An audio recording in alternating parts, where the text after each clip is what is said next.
But Joe, can Westerners grasp this kind of mystical, trans-theological experience? It does transcend theology. It leaves theology behind. I mean, if you're locked to the image of God in a culture where science determines your perceptions of reality, how can you experience this ultimate ground that the shamans talk about?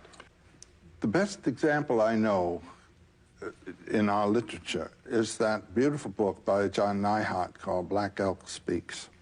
Black Elk was? Black Elk was a young Sioux, or Dakota as it's also called, boy around 9 years old, before the American cavalry had encountered the Sioux. They were the great people of the plains.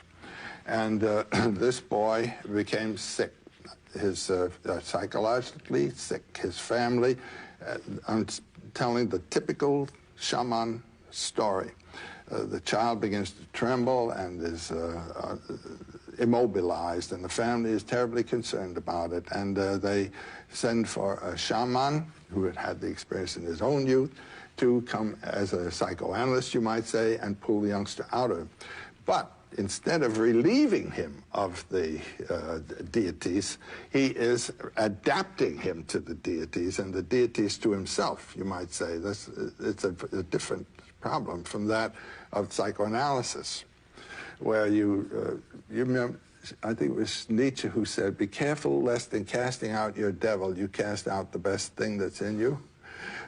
Here, the deities who have been encountered, the powers, let's call them, are retained. The connection is retained. It's not broken. And these men then become the spiritual advisors and gift givers of their people. Well, what happened with this young boy, he was about 9 years old, was he had a vision, and the vision is described, and it's a vision prophetic of the terrible future that his tribe was to have. But it also spoke of the possible positive aspects of it. It was a vision of what he called the hoop of his nation, realizing that it was one of many hoops, which is something that we haven't all learned well enough yet. And the cooperation of all the hoops of all the nations in grand processions and so forth.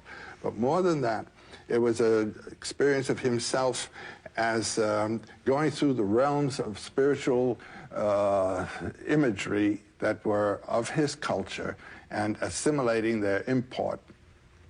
And it comes to one great statement, which for me is a key statement to the understanding of myth and symbols. He says, "I saw myself on the central mountain of the world, the highest place. And I had a vision because I was seeing in a sacred manner of the world.